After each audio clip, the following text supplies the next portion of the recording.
इस फिल्म की कहानी फ्यूचर में यानी कि 2048 में स्टार्ट होती है, जब पृथ्वी पर रहने लायक कुछ भी नहीं बचा था और इस समय में पृथ्वी पर अभी जितने भी रिसोर्सेज बाकी बचे थे उसे पाने के लिए देश आपस में ही लड़ रहे थे। खैर अब इसके बाद हमें इस मूवी के मेन कैरेक्टर रिक और उसकी फैमिली को दिखाया जाता है, जिनको एक बहुत ही आलीशान बंगले में लाया जाता है। अब यहाँ पर आकर रिक और उसकी फैमिली बहुत खुश होती है। रिक की फैमिली में उसकी वाइफ और उसका एक बेटा था। साथ ही यहाँ पर रिक को यह भी पता लगता है कि यहाँ पर 13 और ऐसे परिवार हैं जिन्हें कि यहाँ पर रिसर्च के लिए लाया गया था, क्योंकि यहाँ पर इन्हें एक खास तरह के एक्सपेरिमेंट के लिए लाया गया था और ऐसा करने के लिए यहाँ पर पूरी साइंटिस्ट की टीम मौजूद थी। अगली सुबह हमें इस प्रोजेक्ट के प्रोफेसर हेड मार्टिन को दिखाया जाता है, जो कि बताते हैं कि आने वाले 10 सालों में पृथ्वी से सब कुछ खत्म हो जाएगा, यहाँ पर कुछ भी नहीं बचेगा और उस वक्त इंसान जमीन पर नहीं रह सकेंगे और इंसानियत को जिंदा रखने के लिए हमारे पास सिर्फ एक रास्ता है और वो है टाइटन, जो कि जमीन के बाद इंसानों का दूसरा ठिकाना होगा, जो कि एक बहुत ही बड़ा चांद है। लेकिन फिलहाल इस वक्त तो इंसानों के लिए वहाँ पर रहना मुमकिन नहीं है, क्योंकि उस प्लेनेट पर मीथेन गैस की बारिश होती है और हवा में नाइट्रोजन मौजूद है। वहाँ पर सर्दी बहुत ज्यादा है, टेम्परेचर माइनस में रहता है और अगर हम चाहते हैं कि इंसान वहाँ पर रहें तो हमें उस जगह के हिसाब से इंसानों के शरीर में कुछ बदलाव करने होंगे और इसलिए ऐसा करने के लिए हमारे पास यहाँ पर फैमिलीज हैं, जिन्हें की हमने 5000 लोगों में से चुना है। अब यहाँ पर रिक भी होता है, क्योंकि उसे भी इस एक्सपेरिमेंट के लिए चुना गया था। रिक कहता है कि हम सब यहाँ पर खुद अपनी ही मर्जी से शामिल हुए हैं, इसलिए हम तैयार हैं। इसके बाद डॉक्टर उन्हें अपने साथ ले जाते हैं और उसे यहाँ पर लाकर कुछ इंजेक्शन दिए जाते हैं और साथ ही उसे बताया जाता है कि उसे आने वाले अगले कुछ हफ्तों में इसी तरह से बहुत सारे इंजेक्शन दिए जाएंगे और इससे तुम्हारे शरीर में बदलाव होंगे, जिससे तुम्हारा शरीर ऑक्सीजन से ज्यादा नाइट्रोजन को हासिल कर पाएगा। खैर अब रिक के घर में उसकी वाइफ एक पार्टी करती है, जिसमें वो बहुत ज्यादा शराब पी लेती है, जिससे उसकी तबीयत खराब हो जाती है और इसलिए जब रिक अपनी वाइफ को उठाकर रूम में लेकर जा रहा होता है तो उसकी वाइफ पाती है कि रिक को तो बहुत तेज बुखार है। खैर अब कुछ दिनों के बाद जितनी भी फैमिलीज थी उन सभी को एक्सपेरिमेंट के लिए एक पूल के पास लाया जाता है और ये देखा जाता है कि कौन कितनी देर तक पानी के अंदर बिना सांस लिए रह पाता है। अब ऐसा होने के बाद सभी लोग एक एक करके पानी से बाहर आ जाते हैं, लेकिन रिक और एक और लड़की 40 मिनट तक पानी के अंदर ही बैठे रहते हैं। अब 40 मिनट के बाद लड़की का दम पानी में घुटने लगा था, इसलिए वो भी बाहर आ जाती है, लेकिन रिक अभी भी पानी के अंदर था और धीरे धीरे उसकी दिल की धड़कनें भी कम हो रही थी, क्योंकि ये लोग उसे चेक कर रहे थे। लेकिन इससे पहले कि रिक को कुछ होता वो पानी से बाहर आ जाता है। अब यहाँ पर सभी लोग उसके लिए तालियां बजाते हैं, क्योंकि पानी में उसने सबसे ज्यादा वक्त बिताया था। और अब इसके कुछ दिनों के बाद हमें दिखाया जाता है कि रिक को एक सर्जरी के लिए लाया जाता है और जिस दिन उसकी सर्जरी की गई थी वो उस रात को अपने बेड पर अपनी बीवी के साथ नहीं था। उसकी वाइफ जब उसे चेक करने के लिए जाती है तो वो पाती है कि रिक किचन में बैठा हुआ अपने ऊपर बर्फ लगा रहा था, क्योंकि उसे बहुत ज्यादा गर्मी लग रही थी। जिसके बाद एबी उसे और भी ज्यादा बर्फ ला कर देती है।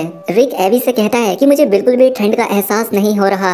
दरअसल जिन लोगों को भी टाइटन पर भेजने के लिए तैयार किया जा रहा था, रिक पर भी एकदम बिल्कुल वैसा ही असर हो रहा था, क्योंकि टाइटन ग्रह पर बहुत ज्यादा ठंड होती है और उस ग्रह के लिए ऐसी ही बॉडी की जरूरत थी जिसे बिल्कुल भी ठंड का एहसास न हो। लेकिन अभी भी इन लोगों का सबसे बड़ा सामना मीथेन और नाइट्रोजन गैस से था। इन सभी लोगों को मीथेन गैस के साथ पानी में तैरने के लिए कहा जाता है। साथ ही ने कुछ खास तरह के मास्क भी पहनाए जाते हैं, जिससे नाइट्रोजन बढ़ता है। जिसके बाद ये लोग उस मास्क को पहनकर बहुत भागते हैं, क्योंकि टाइटन पर जाने के लिए इन्हें एकदम परफेक्ट बनाया जा रहा था। अब इसी तरह से बहुत दिन बीत जाते हैं और अब एक दिन जब रिक बाथरूम में होता है तो वो पाता है कि उसे हेयर फॉल हो रहा है, उसके बाल झड़ रहे थे। यहाँ पर एक और लड़का होता है, उसके साथ भी सेम यही प्रॉब्लम हो रही थी। अब ये लोग भी समझ जाते हैं कि इनके साथ ये सब जो हो रहा है वो सब दवाइयों और उन एक्सपेरिमेंट्स का नतीजा है, जो कि इन्हें टाइटन पर भेजने के लिए इन पर किए जा रहे थे। और इसी वजह से यहाँ पर एक लड़की की डेथ हो जाती है और उसे ऐसा देखकर ये सभी लोग काफी परेशान हो जाते हैं। ये सभी लोग बहुत ही ज्यादा डर जाते हैं, क्योंकि वैसी ही दवाइयाँ इन सभी लोगों को भी दी जा रही थी, जिसका मतलब ये था कि इन सभी लोगों की जान को भी खतरा है। खैर जब रात को ये सभी लोग रिक के घर पर जमा होते हैं तो ये सभी लोग इस बारे में बात कर रहे होते हैं, लेकिन तभी वहाँ पर रिक का एक दोस्त बहुत गुस्सा हो जाता है। वो गुस्से में अपनी वाइफ पर भी अटैक कर देता है। दरअसल जब से उसके साथ ये एक्सपेरिमेंट्स किए जा रहे थे तब से उसके साथ ऐसा होने लगा था और ये देखकर ये सब के सब परेशान हो जाते हैं। खैर अब अगले दिन डॉक्टर रिक के घर आती है। वो बताती है कि जो लड़की कल मरी थी वो दरअसल बीमार थी। उसको पहले से ही एक खास तरह की बीमारी थी, जिस वजह से उसकी डेथ हुई है, ना कि किसी एक्सपेरिमेंट्स की वजह से। लेकिन रिक को उन पर शक था कि कुछ तो गलत हो रहा है। अब उसी रात रिक को भी वोमिटिंग होती है, जिसमें उससे ब्लड आ रहा था, इसलिए उसकी वाइफ एबी उसका ब्लड सैंपल लेती है, क्योंकि वो खुद भी एक डॉक्टर थी। खैर अगले दिन हमें फिर से रिक को दिखाया जाता है। वो पानी के अंदर होता है और अब उसकी स्किन भी उतरना शुरू हो गई थी। इस बात से वो बहुत ही ज्यादा डर जाता है और दूसरी तरफ एबी रिक के उस खून के सैंपल को लेकर अपनी लैब में जाती है। जब उन्हें चेक करती है तो पाती है कि रिक के शरीर में बहुत सारे ऐसे केमिकल्स को डाला गया है जिसके बारे में इन्हें पहले बताया ही नहीं गया था। और अब इसीलिए रिक की वाइफ एबी इस प्रोजेक्ट के लीडर मार्टिन से बात करती है लेकिन वो उसे इस बारे में कुछ भी नहीं बताते। खैर अब रिक की आंखों का ऑपरेशन किया जाता है ताकि वो अंधेरे में भी सब कुछ देख सके। खैर अब रिक जब अपने घर आता है तो उसकी आंखों से खून आने लगता है, इसीलिए उसे फिर से हॉस्पिटल में ले जाया जाता है। और यहाँ पर एबी एक बार फिर से प्रोफेसर से बात करने की कोशिश करती है, लेकिन वो उसकी किसी भी बात का जवाब दिए बिना ही यहाँ से चले जाते हैं। खैर अब एबी जब अपने घर जाती है तो वो देखती है कि जिस आदमी को उन एक्सपेरिमेंट्स की वजह से गुस्सा आने लगा था, अब उसे और भी ज्यादा गुस्सा आने लगा है। उसने अपनी वाइफ को भी मार दिया था, जिस वजह से मिलिट्री के लोग उसे लेने के लिए आए थे। अब एबी को भी ये बात महसूस होने लगी थी कि उससे बहुत सारी बातें छिपाई गई हैं। अब इसके बाद एबी रिक का कार्ड लेती है और उस जगह पर जाती है जहाँ पर की सभी की फाइल्स को रखा गया था, जिन पर की एक्सपेरिमेंट्स किए जा रहे थे। जब एबी यहाँ पर आकर चेक करती है कि जिस लड़की की मौत हुई थी, जिसके बारे में बताया गया था कि वो एक बीमारी से मरी है, उसकी मौत तो इन्हीं एक्सपेरिमेंट्स की वजह से हुई है। अब यहीं पर एबी प्रोफेसर को देखती है जिनकी नासा के लोगों के साथ बात हो रही थी। वो इन पर इल्जाम लगा रहे थे कि उन्होंने इंसानों पर ऐसे एक्सपेरिमेंट्स किए हैं जो कि एकदम गलत हैं और तुम्हें जल्द ही ये सब कुछ बंद करना होगा और इसके लिए तुम्हें सजा भी दी जाएगी, क्योंकि इनके खिलाफ केस भी दर्ज हो चुका है। अब अगले दिन प्रोफेसर हेड रिक के घर जाता है। वो रिक और एबी को बताते हैं कि मैंने सारे एक्सपेरिमेंट इसीलिए किए थे ताकि मैं लोगों को टाइटन पर भेज सकूं, लेकिन मैं खुद भी नहीं जानता कि इसका अंजाम क्या होगा। सबके डीएनए अलग हैं और इसीलिए मैं नहीं जानता कि किस आदमी पर दवाओं का क्या असर होगा। लेकिन हाँ, रिक जरूर एक ऐसा इंसान है जिसका शरीर इन सब चीजों को बर्दाश्त कर सकता है और साथ ही तुम्हारे शरीर में अच्छी तरह से बदलाव भी हो रहे हैं। साथ ही वो कहते हैं जब ये सारे एक्सपेरिमेंट पूरे हो जाएंगे तो जिन पर भी एक्सपेरिमेंट किए गए हैं उनका शरीर टाइटन क्रीचर में बदल जाएगा, जिन्हें की होमो टाइटन कहा जाएगा। लेकिन हम नहीं जानते कि कौन कैसा होगा, क्योंकि सबका डीएनए अलग अलग है। ये बात सुनकर रिक और एबी बहुत ज्यादा परेशान हो जाते हैं। लेकिन अब रिक इस सब में बहुत आगे आ चुका था, इसीलिए उसकी आंखों की एक और सर्जरी की जाती है, जिससे वो अंधेरे में भी सब कुछ देख सकता था और साथ ही पानी के अंदर बैठकर भी सब कुछ महसूस कर सकता था। लेकिन साथ ही जिन बाकी लोगों पर एक्सपेरिमेंट्स किए गए थे उन सभी की जान चली जाती है। सिर्फ रिक और वो लड़की ही सरवाइव कर पाते हैं। अब कुछ दिन के बाद जब रिक की वाइफ एबी रिक को लैब में देखने के लिए आती है तो वो उसे देखकर बहुत हैरान हो जाती है, क्योंकि अब रिक पूरी तरह से बदल गया था। उसके सर पर कोई भी बाल नहीं था और ना ही उसके कान थे। जब रिक अपनी वाइफ और अपने बेटे को देखता है तो वो उन्हें पहचान लेता है, लेकिन अब वो उनसे बात नहीं कर सकता था क्योंकि जब उसके शरीर में बदलाव हुए थे तो अब इसीलिए वो बहुत ही लो फ्रीक्वेंसी यानी कि बहुत कम आवाज में बोल सकता था, जो आवाज आम इंसान नहीं सुन सकते थे। खैर अब इसके बाद रिक को घर भेज दिया जाता है। अब रात में रिक के पास उसकी वही दोस्त आती है जिसके हाथ पर खून लगा हुआ था, क्योंकि उसने गुस्से में आकर अपने हस्बैंड को मार दिया था। जब मिलिट्री को ये बात पता चलती है तो वो रिक और उसकी दोस्त को लेने के लिए आ जाते हैं, क्योंकि अब ये लोगों के लिए खतरा थे। इसलिए मिलिट्री रिक की दोस्त को मार देती है, लेकिन रिक अब काफी ताकतवर बन चुका था, इसलिए वो इन सभी लोगों को मार देता है और यहाँ से भाग जाता है।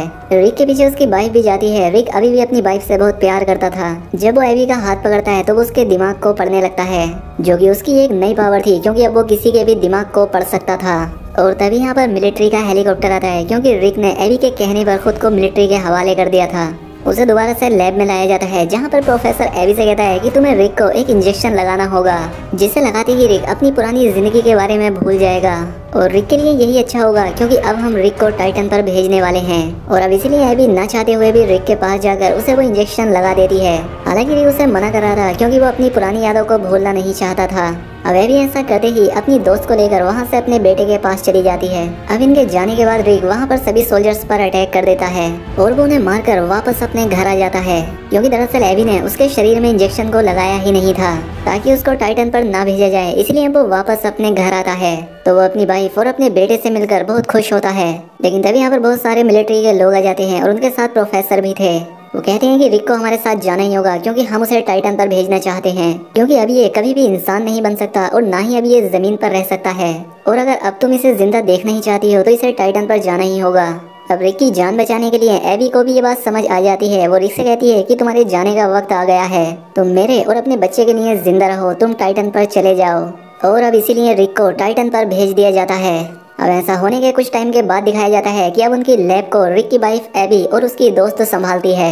वो यहाँ पर नए नए एक्सपेरिमेंट्स पर रिसर्च कर रही थी ताकि बाकी इंसानों को टाइटन पर भेजा जा सके।